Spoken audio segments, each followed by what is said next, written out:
అందరికీ నమస్కారం అండి. స్టోరీ బుక్ ఛానల్కి స్వాగతం. ఈరోజు నేను మీకు వినిపించబోతున్న కథ దౌర్భాగ్యపు కొడుకు. రామనాథం గారు తెల్లవారుజామునే పొలానికి నీళ్లు పెట్టడానికి వెళ్లారు. తిరిగొచ్చేసరికి ఇంట్లో ఏ మాత్రమూ అలికిడి కనపడ్డం లేదు. ఉదయాన్నే నిద్రలేచి భర్త పొలానికి వెళ్లి తిరిగొచ్చేసరికి ఆయన కోసం వంట చేసి టిఫిన్ ఏర్పాట్లన్నీ చేసే జానకీదేవి గారు ఈ రోజు అనారోగ్యం కారణంగా లేవలేకపోయారు. ఆయన తెల్లవారుజామున పొలానికి వెళ్లేటప్పుడు ఇల్లు ఎలా ఉందో తిరిగొచ్చేటప్పుడు కూడా అలాగే నిశ్శబ్దంగా ఉండడం చూసి రామనాథం గారు గబగబా లోపలికెళ్లారు. జానకీదేవి గారు మంచం మీద పడుకొని ఉండడం చూశారు. వెంటనే గబగబా జానకీదేవి గారి చెయ్యి పట్టుకొని పైకి లేపుతూ, జానకి, జానకి, ఏమైంది? ఎందుకు నువ్వు ఇంకా లేవలేదు? నీ ఆరోగ్యం ఎలా ఉంది అంటూ అడిగారు. చాలా నీరసంగా ఉందండి, చలిగా కూడా ఉంది, నాకు అస్సలు ఒంట్లో బాగోలేదు, లేవడానికి కూడా ఓపిక లేదు. మంచం మీద నుంచి లేచి మీకు తినడానికి ఏమైనా చేసి పెడదామని ప్రయత్నిస్తూనే ఉన్నాను, అయినా లేవలేక అలాగే పడుకున్నాను. నిన్నటి వరకు బాగానే ఉన్నాను, ఈ మాయదారి జ్వరం ఇప్పుడు ఎందుకు వచ్చిందో అంటూ నీరసంగా చెప్పారు జానకీదేవి గారు. రామనాథం గారు జానకీదేవి గారి నుదుటి మీద తడిగుడ్డ పెట్టి ఆయనకి ఏం చేయాలో అర్థం కాక గబగబా ఊర్లో ఉన్న ఆర్ఎంపీ డాక్టర్ దగ్గరికి పరిగెత్తుకుంటూ వెళ్లి డాక్టర్ గారిని పిలుచుకొచ్చారు. ఆర్ఎంపీ డాక్టరు ఆవిడకి పరీక్ష చేసి కాస్త జ్వరం ఉందని గంజో జావో తాగించి మందులు వేయమని కొన్ని టాబ్లెట్లు రాసిచ్చి వెళ్లారు. ఆ తర్వాత రామనాథం గారు ఎలాగోలాగా జానకీదేవి గారి కోసం గంజి చేసి జానకీదేవి గారికి మందులు ఇచ్చారు. రోజు ఇల్లంతా తిరుగుతూ ఆయనకి ఏం కావాలో అన్నీ అమర్చి పెట్టే భార్యకి ఇలా జ్వరం రావడం, మంచం మీద నుంచి లేవలేకపోవడంతో రామనాథం గారికి కాలు చెయ్యి ఆడడం లేదు. జానకీదేవి గారి మంచం పక్కనే కూర్చుని సమయానికి మందులిస్తూ ఆవిడికి తినడానికి తాగడానికి గంజో జావో వంట చేయడం రాకపోయినా చేతులు కాల్చుకుంటూ మరీ చేసి పెడుతూ జానకీదేవి గారు తొందరగా కోలుకోవాలని భగవంతుణ్ణి ప్రార్థిస్తూనే ఉన్నారు ఆయన. అలా ఒక వారం రోజులు గడిచింది. జానకీదేవి గారి ఆరోగ్యం అస్సలు కోలుకోలేదు.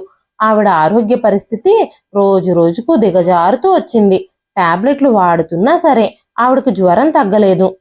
నీరసం అంతకంతకు ఎక్కువ అవుతుంది. భార్య పరిస్థితి చూసి భయపడిన రామనాథం గారు వెంటనే తన కొడుకు దిలీప్కి ఫోన్ చేసి, బాబు దిలీప్, మీ అమ్మ పరిస్థితి అసలు ఏమీ బాగోలేదు, వారం రోజుల నుంచి తనకు జ్వరం వస్తూనే ఉంది, ఎన్ని టాబ్లెట్లు వాడినా జ్వరం తగ్గడం లేదు, తన జ్వరంలో కూడా నిద్రలో నిన్నే కలవరిస్తుంది, ఒకవేళ నీ మీద బెంగతో గాని జ్వరం వచ్చిందేమో, కాస్త వీలు చూసుకుని ఆఫీస్లో లీవ్ పెట్టి వీలు కుదుర్చుకొని ఎలాగైనా మీ అమ్మని చూడ్డానికి రా బాబు, తను నీ మీదే ప్రాణాలు పెట్టుకుంది, నువ్వు వచ్చేటప్పుడు నీతో పాటు కోడల్ని కూడా తీసుకురా అన్నారు రామనాథం గారు. వెంటనే దిలీప్, నాన్న, నాకు సెలవులు దొరకడం లేదు, నేను రావడం కష్టం, వీలు చూసుకుని నేను వచ్చే ప్రయత్నం చేస్తాను, అమ్మకు వచ్చింది చిన్న జ్వరం అంతే, మీరంత హడావిడి పడిపోవాల్సిన అవసరం ఏమీ లేదు, 4 రోజులు మందులు వాడితే అదే తగ్గిపోతుంది, దానికోసం మేము ఇక్కడి నుంచి బయలుదేరి రావడం అంటే అస్సలు కుదరదు, నా ఆఫీస్ టెన్షన్స్ తోనే నేను తలబగిలి చచ్చిపోతున్నాను, మీరు మాటి మాటికి ఫోన్ చేసి మమ్మల్ని అక్కడికి రమ్మని చెప్పి నస పెట్టొద్దు అని చెప్పి ఫోన్ పెట్టేశాడు. ఫోన్లో కొడుకు మాటలు విన్న రామనాథం గారు చాలా నిరాశ చెందారు. భర్త కొడుకుకి ఫోన్ చేయడం జానకీదేవి గారు కూడా చూశారు. కానీ ఆయన ఏం మాట్లాడాడో, కొడుకు ఏం సమాధానం చెప్పాడో ఆవిడికి తెలియదు. వెంటనే ఫోన్ పెట్టేసి రామనాథం గారు జానకీదేవి గారి దగ్గరకు వచ్చారు. కొడుకు ఏం చెప్పాడో అర్థం కాక చివరిసారిగా కొడుకును చూడాలన్న కుతూహలంతో దిగులుతో ఆవిడ కళ్ళల్లో కన్నీళ్లు తిరుగుతూ ఉన్నాయి. ఆవిడ చివరి రోజులు ఆవిడ కళ్ళ ముందు కనిపిస్తూ ఉన్నాయి. ఇంకా ఎక్కువ కాలం ఆవిడ ఉండదేమోనన్న అనుమానం ఆవిడ మనసులో బలపడుతూ వస్తుంది. 60 ఏళ్ల జానకీదేవి గారు భర్త మొహంలోని భావాలన్నీ అర్థం చేసుకోవడానికి ప్రయత్నిస్తూనే ఆత్రంగా అడిగారు, మన దిలీప్ ఏమన్నాడండి, ఎప్పుడొస్తానన్నాడండి అంటూ. కొడుకు చెప్పిన మాటలన్నీ భార్యతో చెప్తే తను ఇంకా బాధపడుతుందని, తన ఆరోగ్యం ఇంకా ఇంకా క్షీణిస్తుందని, తన మనసు కలత చెందుతుందని భయపడి రామనాథం గారు, మన అబ్బాయి దిలీప్ వెంటనే బయలుదేరి వస్తానన్నాడు, నువ్వేమీ కంగారు పడకు, నీ కొంట్లో బాగోలేదని చెప్పగానే దిలీప్ ఎంత కంగారు పడ్డాడో తెలుసా? ఉన్న ఫలానా బయలుదేరి వచ్చేస్తాను, అమ్మని అర్జెంటుగా చూడాలనిపిస్తుంది అన్నాడు. నేనే ఆఫీస్ పనులు చూసుకొని సెలవు పెట్టి రా బాబు, అంత హడావిడేం పడకు అని చెప్పాను అంటూ అబద్ధం చెప్పేశారు రామనాథం గారు. వెంటనే జానకీదేవి గారు కొడుకు కోడలు తన కోసం వస్తున్నారని సంబరపడిపోయారు. జానకీదేవి గారి కళ్ళు కొడుకు కోడలు ఎప్పుడొస్తారా, ఎప్పుడెప్పుడు వాళ్ళని చూస్తానా అని కొడుకు కోసం తహతహలాడుతూ ఎదురు చూడసాగాయి. జానకీదేవి గారికి రామనాథం గారికి ఒక్కగానొక్క కొడుకు దిలీప్. జానకీదేవి గారు రామనాథం గారు తమ గ్రామంలోనే తమకున్న చిన్న ఇంట్లో నివసిస్తున్నారు. రామనాథం గారు వ్యవసాయం చేస్తారు. జానకీదేవి గారు ఒక గృహిణి. రామనాథం గారు వ్యవసాయం చేసి పొలాల్లో వచ్చిన డబ్బులు తెచ్చి జానకీదేవి గారి చేతికిస్తే జానకీదేవి గారు ఆ డబ్బులతోనే చాలా తెలివిగా ఇంటి ఖర్చులన్నీ నిర్వహించేవారు. వ్యవసాయం చేస్తూనే తమకున్న ఒక్కగానొక్క కొడుకు దిలీప్ని చాలా ప్రేమగా పెంచారు, బాగా చదివించారు. సిటీలో మంచి కంపెనీలో ఉద్యోగం కూడా వచ్చింది. మంచి సంబంధం చూసి దిలీప్ పెళ్లి కూడా జరిపించారు. ఆ తర్వాత దిలీప్ భార్యతో కలిసి సిటీలో స్థిరపడ్డాడు. రామనాథం గారు జానకీదేవి గారు మాత్రం ఆ పల్లెటూరులోనే ఉండిపోయారు. దిలీప్ తన భార్య సుమ వాళ్ళిద్దరూ మాత్రం సిటీలో ఉండేవారు. అప్పుడప్పుడు వీలు కుదిరినప్పుడు తల్లిదండ్రులకు ఫోన్ చేసి మాట్లాడుతూ సంవత్సరానికి ఒక్కసారి తల్లిదండ్రులను చూడ్డానికి దిలీప్ భార్యతో కలిసి గ్రామానికి వచ్చి వెళుతూ ఉండేవాడు. వచ్చినప్పుడు కూడా 2 రోజుల కంటే ఎక్కువేమీ ఉండేవాళ్ళు కాదు. కొడుకు కోడలు సంవత్సరానికి ఒక్కసారి వచ్చి 2 రోజులుంటే ఆ 2 రోజులు జానకీదేవి గారికి పండగలా ఉండేది. కొడుకు కోడలు ఇంట్లో ఉన్న 2 రోజులు పండగలాగా హడావిడిగా తిరుగుతూ వాళ్ళకిష్టమైనవన్నీ వండి పెట్టే పనిలో ఉండేవారు. జానకీదేవి గారి ఆరోగ్యం చాలా రోజుల నుంచి అంతంత మాత్రంగానే ఉంది. ఆవిడ ఆరోగ్యం అంత బాగుండడం లేదు. ఆవిడకి నీరసంగా అనిపిస్తుంది. కానీ పంటి బిగువున ఇంట్లో పనులన్నీ చేస్తున్నారు. ఇప్పుడు ఆవిడ ఆరోగ్యం మరింత క్షీణించి ఆవిడ మంచం మీద నుంచి కూడా లేవలేకపోతున్నారు. 4-5 రోజులు ఎదురు చూసినా కూడా కొడుకు దిలీప్ తల్లిని చూడ్డానికి రాలేదు. దిలీప్ తన తల్లిని తీసుకెళ్లి సిటీలో మంచి వైద్యం చేపిస్తాడని రామనాథం గారు ఆశపడ్డారు. కానీ ఆ ఆశ ఆశగానే మిగిలిపోయేలా ఉంది. జానకీదేవి గారికి వైద్యం చేస్తున్న ఆర్ఎంపీ డాక్టరు జ్వరం ఇలా 10 రోజులకు పైగానే తగ్గకుండానే ఉంది. సిటీలో ఏదైనా మంచి ఆసుపత్రికి తీసుకెళ్లి టెస్టులేమైనా చేయిస్తే మంచిదేమోనండి అని చెప్పగానే రామనాథం గారు జానకీదేవి గారిని తీసుకొని సిటీలో హాస్పిటల్లో చూపించారు. అక్కడ పరీక్షలన్నీ చేసిన తర్వాత జానకీదేవి గారికి బ్రెస్ట్ క్యాన్సర్ అని తేలింది. రామనాథం గారు జానకీదేవి గారికి ట్రీట్మెంట్ కోసం చాలా డబ్బులు ఖర్చు పెట్టారు. అందిన చోటల్లా అప్పులు చేశారు. ఉన్న ఎకరం పొలం కూడా అమ్మేశారు. అయినా సరే జానకీదేవి గారి ఆరోగ్యం ఏమాత్రమూ మెరుగుపడకపోగా ఇంతకింతకీ క్షీణిస్తూ వచ్చింది. రామనాథం గారి కొడుకు కోడలికి జానకీదేవి గారి ఆరోగ్య పరిస్థితి అలా ఉన్నా కూడా వాళ్ళకి చీమ కుట్టినట్టుగా కూడా లేదు. కానీ పొలం అమ్మేసి తల్లికి వైద్యం చేయించడం దిలీప్కి ఇష్టం లేదు. ఆ విషయంలో తండ్రితో గొడవ పడ్డాడు. ఇప్పుడు ఈ వయసులో వైద్యం చేయించి ఏం లాభం నాన్న, డబ్బులన్నీ వదిలించుకోవడం తప్ప ఎలాంటి ఉపయోగం ఉండదు అని తండ్రితో చెప్పాడు దిలీప్. కానీ రామనాథం గారు కొడుకు మాటలు ఏవి పట్టించుకోకుండా భార్యని ఎలాగైనా బ్రతికించుకోవాలని ఏ ఒక్క అవకాశాన్ని వదలకుండా ప్రయత్నిస్తూనే ఉన్నారు. సంవత్సరానికి ఒకసారి తల్లిదండ్రుల్ని చూడ్డానికి వచ్చి వెళుతూ ఉన్నప్పటికీ ఇప్పటి వరకు తల్లిదండ్రులకి ₹1 కూడా ఇచ్చి ఎరగడు దిలీప్. వచ్చినప్పుడల్లా ఆ ఖర్చు ఈ ఖర్చు అని చెప్పి సిటీలో ఖర్చులు పెరిగిపోయాయి అని తన ఇబ్బందులన్నీ చెప్పి దొరికిన కాడికి తల్లిదండ్రులిద్దరిని దోచుకుని వెళ్లేవాడు తప్ప వాళ్ళ పరిస్థితిని ఎప్పుడూ పట్టించుకోలేదు. కష్టసుఖాలు ఎప్పుడూ అడిగి తెలుసుకోలేదు. రామనాథం గారు జానకీదేవి గారి ట్రీట్మెంట్ కోసం పొలాన్ని అమ్మేశారని తెలిసిన దగ్గర నుంచి దిలీప్ తన తల్లిదండ్రుల వైపు కన్నెత్తి కూడా చూడలేదు. కనీసం ఫోన్ కూడా చేయడం మానేశాడు. రామనాథం గారు కొడుకుకి ఫోన్ చేసి జానకీదేవి గారిని చివరిసారిగా అయినా చూడ్డానికి రమ్మని, తను ఎన్ని రోజులు బ్రతుకుతుందో కూడా తెలియదని, తన ఆరోగ్య పరిస్థితి ఏమీ బాగోలేదని, తను బ్రతికుండగానే ఒక్కసారి వచ్చి కనబడమని అడుగుతూనే ఉండేవారు. కానీ ఎప్పుడూ దిలీప్ బిజీగా ఉన్నాను అని చెప్పి తప్పించుకుంటూ ఉండేవాడు. ఒకరోజు అకస్మాత్తుగా జానకీదేవి గారు చాలా నీరసంగా ఉందని భర్తతో చెప్పారు.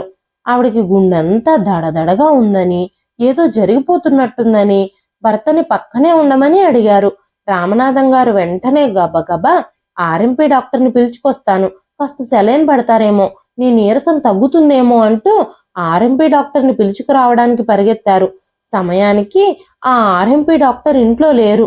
ఆయన గబగబా మళ్ళీ జానకీదేవి గారి దగ్గరకు పరిగెత్తుకుంటూ వచ్చి ఆవిడకి ఏదైనా గంజో జావో తాగిస్తే కాస్త ఓపిక వస్తుందేమోనని, నీరసం తగ్గుతుందేమోనని గబగబా వంటగదిలోకి పరిగెత్తారు. ఆయన వంటగదిలో జావ చేసి తీసుకుని వచ్చేసరికి జానకీదేవి గారు ఈ లోకాన్ని విడిచిపెట్టి వెళ్లిపోయారు. ఒక్కసారిగా ఆ దృశ్యం చూడగానే రామనాథం గారి చేతిలోని జావ గిన్నె నేల పాలైపోయింది.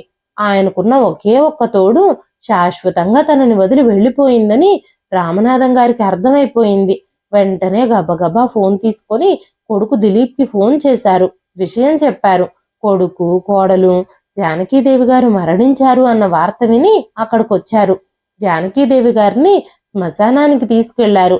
తల్లి అంత్యక్రియలు జరిపించిన తర్వాత దిలీప్, నాకు ఆఫీస్లో చాలా ఇంపార్టెంట్ వర్క్స్ ఉన్నాయి, నేను ఇక్కడే ఉంటే వర్కులన్నీ ఆగిపోతాయి, నేను అర్జెంటుగా ఇక్కడి నుంచి వెళ్ళిపోవాలి అని చెప్పినప్పుడు రామనాథం గారు, భగవంతుడే నాకున్న ఒకే ఒక్క తోడుని నాకు దూరం చేసేశాడు, ఇంకా నేను ఎవరి కోసం ఆలోచించాలి అని అనుకుంటూ మౌనంగా ఉండిపోయారు. తల్లి చనిపోయింది, తండ్రి ఒంటరిగా ఆ ఊర్లో ఎలా బ్రతుకుతాడు అన్న ఆలోచన కూడా లేదు కొడుకుకి. తన పని అయిపోయింది, వెళ్ళిపోవాలి అని మాత్రమే మాట్లాడుతున్నాడు కొడుకు దిలీప్. కొడుకు మాటలు విని ఆ ఇంట్లో ఉన్న చుట్టాలు బంధువులు అందరూ ఆశ్చర్యపోయారు.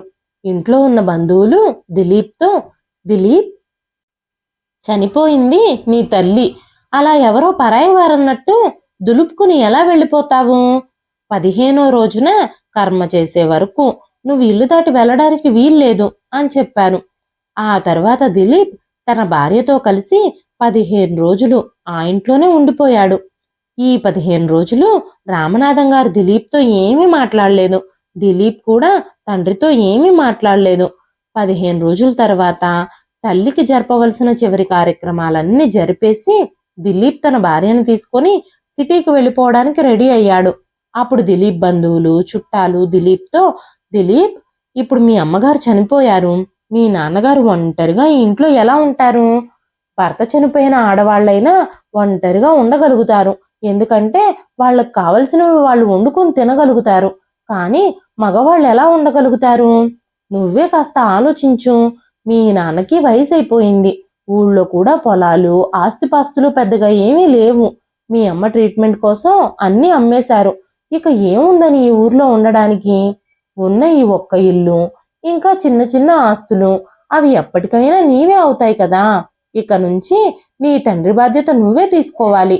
నువ్వు తప్ప ఆయనకి ఇంకెవ్వరూ లేరు. ఆయనని ఈ పరిస్థితుల్లో ఒంటరిగా వదిలేస్తే ఆయన ఆలన పాలన ఎవరు చూసుకుంటారు? మీ నాన్నను కూడా నీతో పాటు సిటీకి తీసుకెళ్ళు, ఆయన ఇంక నుంచి మీతో పాటే ఉంటారు అని చెప్పారు. ఆ మాటలు కొడుకు కోడలు ఇద్దరికీ ఏమాత్రమూ నచ్చలేదు. దాంతో దిలీప్ గాని సుమ గాని ఏమీ మాట్లాడకుండా మౌనంగా ఉండిపోయారు. వెంటనే దిలీప్, ఈ ఊరి వాతావరణం ఎన్నో ఏళ్లుగా మా నాన్నకి అలవాటైపోయింది. సిటీలో ఏదో తప్పక ఇరుకిళ్లల్లో మేము అద్దెకుంటున్నాము. ఇక్కడ ప్రశాంతమైన వాతావరణంలో ఎలాంటి ఇరుకు ఇబ్బంది లేకుండా స్వేచ్ఛగా తిరిగిన నాన్న అక్కడ సిటీలో మాతో పాటు ఇమడలేరు. ఆయన ఆ 4 గోడల మధ్య బందీలా బ్రతకలేరు. అంతేకాకుండా అక్కడ సిటీలో నా పరిస్థితి కూడా అంతంత మాత్రంగానే ఉంది.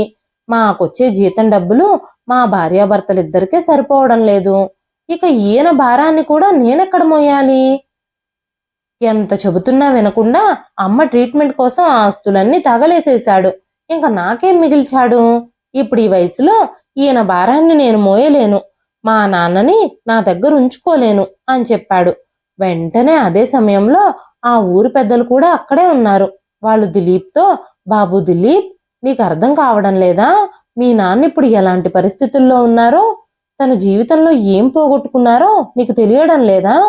మీ అమ్మగారు మీ నాన్నగారిని ఇన్నాళ్ళు ఎంత జాగ్రత్తగా చూసుకునేవారో తెలుసా? ఇన్ని రోజులు ఇద్దరూ ఒకరికొకరు తోడు నీడ అన్నట్టుగా జీవించారు.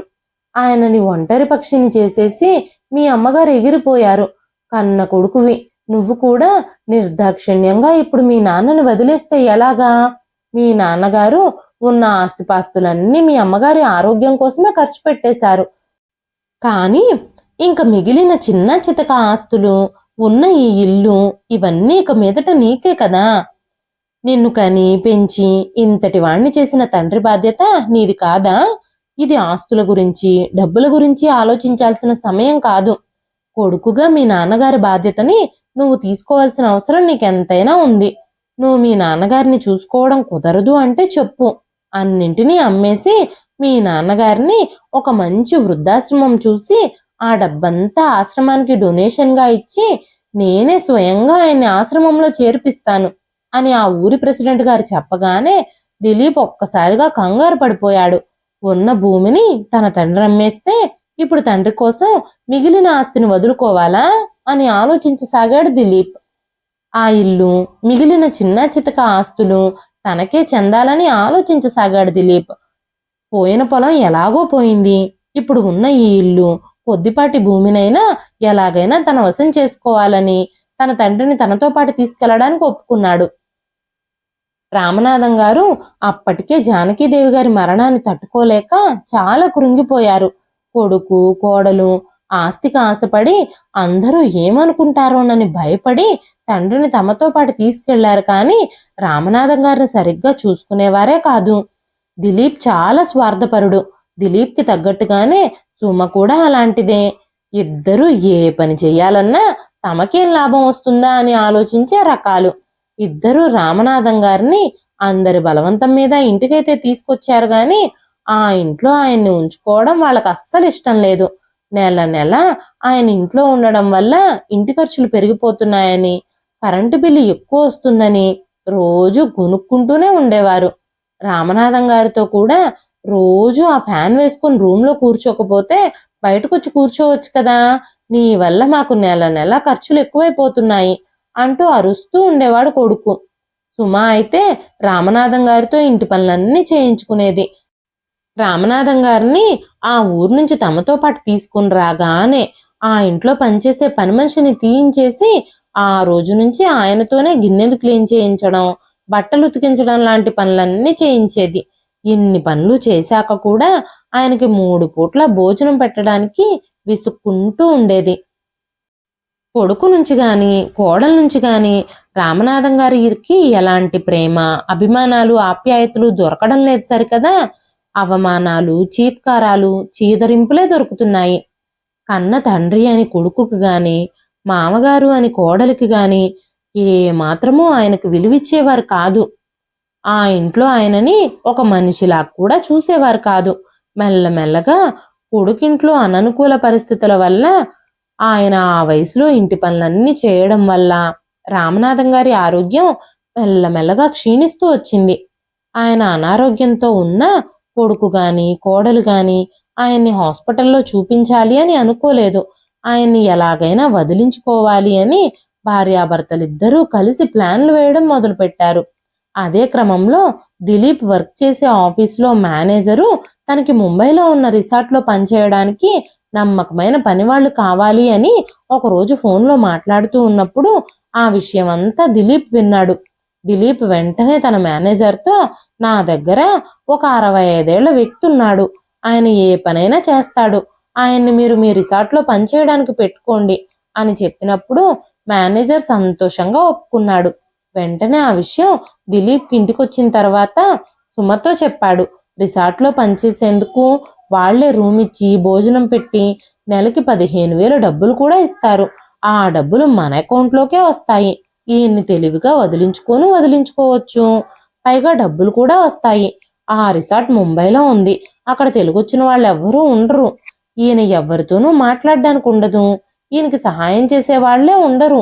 ఈ విషయం ఊర్లో ఎవ్వరికీ తెలీదు. ఈయన కూడా చెప్పలేడు. ఈ రోజుతో మన పీడ విరగడైపోయినట్టే అని చెప్పి రామనాథం గారిని ఆ రిసార్ట్లో పనికి పెట్టారు కొడుకు కోడలు. కొడుకు కోడలు తన విషయంలో ఇలాంటి నిర్ణయం తీసుకుంటారని రామనాథం గారు అస్సలు ఊహించలేదు. కష్టపడి రెక్కలు ముక్కలు చేసుకొని కొడుకుని ఇంత ప్రయోజకుణ్ణి చేస్తే ఆ కొడుకుకి కన్న తండ్రికి 3 పూట్ల భోజనం పెట్టడానికి కూడా మనసు రాక తండ్రి విషయంలో ఇలాంటి దుర్మార్గం తలపెట్టాడు. ఒక్క మాట కూడా మాట్లాడే దిక్కు లేకుండా ఎవ్వరూ తెలియని ఒక ప్రదేశంలో తెలివిగా ఆయన్ని పనిలో పెట్టాడు దిలీప్. ఆ రోజుతో రామనాథం గారి పీడ విరగడైపోయిందని దిలీప్, సుమ చేతులు దులిపేసుకున్నారు. రామనాథం గారిని దిలీప్ మేనేజరు ముంబై తీసుకెళ్లిపోయాడు. ఆయన రిసార్ట్లో మౌనంగా ఆయన పని ఆయన చేసుకుంటూ గడుపుతున్నారు. అక్కడ తెలుగు మాట్లాడే వాళ్ళెవ్వరూ లేరు. తన మనసులో బాధ చెప్పుకోవడానికి కూడా ఆయనకు వీల్లేదు. రామనాథం గారు రోజంతా పనిచేసి పని పూర్తయ్యాక తనకిచ్చిన రూమ్లో కూర్చొని రాత్రంతా జానకీదేవి గారిని తలుచుకుంటూ చాలా ఏడ్చేవారు. చూసావా జానకి, మన కొడుకు నాకు ఎలాంటి పరిస్థితి కల్పించాడో. ఈ వయసులో అనాథలాగా నన్ను ఎవ్వరూ తెలియని, మన భాష రాని ఇలాంటి ప్రదేశంలో వదిలేశాడు. ఇక్కడ కూడా తన స్వార్థం లాభమే చూసుకున్నాడు వాడు. ఈ వయసులో కూడా ఈ కన్న తండ్రి రెక్కలు ముక్కలు చేసుకుని కొడుకుకు సంపాదించి పెట్టాల్సి వస్తుంది. నా అంత దౌర్భాగ్యపు జీవితం ఈ లోకంలో ఎవ్వరూ జీవించడం లేదేమో. ఇంత దౌర్భాగ్యపు కొడుకును కన్నాం మనం. నన్ను కూడా నీతో పాటు తీసుకెళ్లిపోయి ఉండొచ్చు కదా జానకి. ప్రశాంతంగా ఆనందంగా నేను కూడా నీతో పాటే కన్ను మూసుంటే ఎంత బాగుండేది. నానే దిక్కులేక ఒక్క మాట కూడా చెప్పుకునే మనిషి లేక అల్లాడిపోతున్నాను నేను అని రామనాథం గారు ఏడుస్తూనే ఉండేవారు. అలా రోజులు గడుస్తున్నాయి. రామనాథం గారు తన పరిస్థితికి తనలో తానే కృంగిపోతున్నారు. అలాంటి సమయంలో ఆ రిసార్ట్లో తెలిసిన వాళ్ళ పెళ్లి జరుగుతూ ఉండడంతో ఆ ఊరి ప్రెసిడెంట్ అక్కడికి వచ్చారు. అనుకోకుండా రామనాథం గారిని ఆయన ఆ రిసార్ట్లో చూసి ఒక్కసారిగా షాక్ అయిపోయారు. రామనాథం గారు, మీరేంటి ఇక్కడ? మీ అబ్బాయి ముంబైలో ఉంటున్నాడా? మీరు కూడా మీ అబ్బాయితో కలిసి ఈ పెళ్లికి వచ్చారా అని అడగగానే చాలా రోజుల తర్వాత ఆయనను ఒకరు గుర్తుపట్టి పలకరించినందుకు, ఎన్నో రోజుల తర్వాత తెలుగు మాటలు ఒకరి నోటి వెంట వింటున్నందుకు రామనాథం గారికి ఆశ్చర్యంతో ఆనందంతో కన్నీళ్ళు ఆగలేదు. ఒక్కసారిగా కన్నీళ్లు పెట్టుకుంటూ ఆ ప్రెసిడెంట్ గారిని కౌగిలించుకొని తన బాధని కంట్రోల్ చేసుకోలేక వెక్కి వెక్కి ఏడ్చారు ఆయన. ఆ తర్వాత తన విషయంలో జరిగిన సంఘటనలన్నీ ప్రెసిడెంట్ గారితో చెప్పారు. కొడుకు కోడలు తనని నిర్దాక్షిణ్యంగా ఈ రిసార్ట్లో పనికి పెట్టారని, ఎన్నో నెలలుగా పలకరించే దిక్కులేక అల్లాడిపోకుంటూ ఇక్కడ పనులు చేస్తున్నానని ఆయన చెప్పిన మాటలు విని ప్రెసిడెంట్ గారు ఒక్కసారిగా షాక్ అయిపోయారు. తల్లి చనిపోయాక తప్పక తన తండ్రిని తనతో పాటు తీసుకెళ్లి దిలీప్ ఆయన విషయంలో ఇంత క్రూరంగా ప్రవర్తిస్తాడని ప్రెసిడెంట్ గారు అస్సలు అనుకోలేదు. వెంటనే ప్రెసిడెంట్ గారు రామనాథం గారిని తనతో పాటు ఊరికి తీసుకెళ్లిపోయారు. ఆ తర్వాత రామనాథం గారి కొడుకు దిలీప్కి ఫోన్ చేసి ఊర్లో పంచాయతీ ఉందని, పంచాయతీకి రాకపోతే కన్నతండ్రిని నిర్దాక్షిణ్యంగా భాష కూడా తెలియని ఒక ప్రదేశంలో రిసార్ట్లో పనికి పెట్టినందుకు తన మీద పోలీస్ కంప్లైంట్ ఇస్తానని, తనతో ఊచలు లెక్క పెట్టిస్తానని దిలీప్తో చెప్పగానే దిలీప్ ఆగమేఘాల మీద పరిగెత్తుకుంటూ పంచాయతీకి వచ్చాడు. ఆ ఊరి పంచాయతీలో దిలీప్, సుమ ఇద్దరూ తాము చేసిన తప్పుకి తలలు వంచుకొని నిలబడ్డారు. ఊళ్ళో వాళ్ళందరూ నానా మాటలు అంటూ ఉంటే, చీ అని వాళ్ల ముఖాల మీదే ఉమ్మేస్తూ ఉంటే సిగ్గుతో తలదించుకున్నారు. ఆ ఊరి ప్రెసిడెంట్ గారు దిలీప్తో, నీకు కొంచెం కూడా సిగ్గులేదా? కన్న తండ్రి విషయంలో ఇలా దుర్మార్గంగా ప్రవర్తించడానికి నీకు మనసెలా వచ్చింది? నీకంటే జంతువులు నయం. ఆయన బాధ్యత నీకు తీసుకోవాలని లేనప్పుడు ఆ రోజే నా తండ్రిని నాతో పాటు నేను తీసుకెళ్లలేనని చెప్పి ఇక్కడే ఆయన్ని వదిలేసి వెళ్ళుండాల్సింది. కానీ ఆయన్ని మీ ఇంటికి తీసుకెళ్లి భార్యాభర్తలిద్దరూ మీ ఇంట్లో పని మనిషిలా వాడుకొని ఇంకా డబ్బుల మీద ఆశతో ఆయన్ని ఈ వయసులో పనిలో పెడతారా? మీకు కొంచెం కూడా సిగ్గనిపించడం లేదా? మీరు చేసిన పనులకి ఆ భగవంతుడు మిమ్మల్ని ఎప్పటికీ క్షమించడు. మీకు ఖచ్చితంగా తగిన ప్రతిఫలం ఇస్తాడు. ఈ రోజు నుంచి ఆయనకి ఊర్లో మిగిలి ఉన్న ఇంటి మీద మీకు ఎలాంటి హక్కు ఉండదు. ఆస్తి కోసం ఇంకెప్పుడైనా మీరు ఆయన దగ్గరికి రావాలని చూస్తే నేను మీ మీద పోలీస్ కంప్లైంట్ ఇస్తాను. గుర్తుంచుకోండి, ఇంక నుంచి ఈ ఊరితో మీకు ఎలాంటి సంబంధము లేదు అని చెప్పి దిలీప్ని, సుమని అక్కడి నుంచి పంపించేశారు ప్రెసిడెంట్ గారు.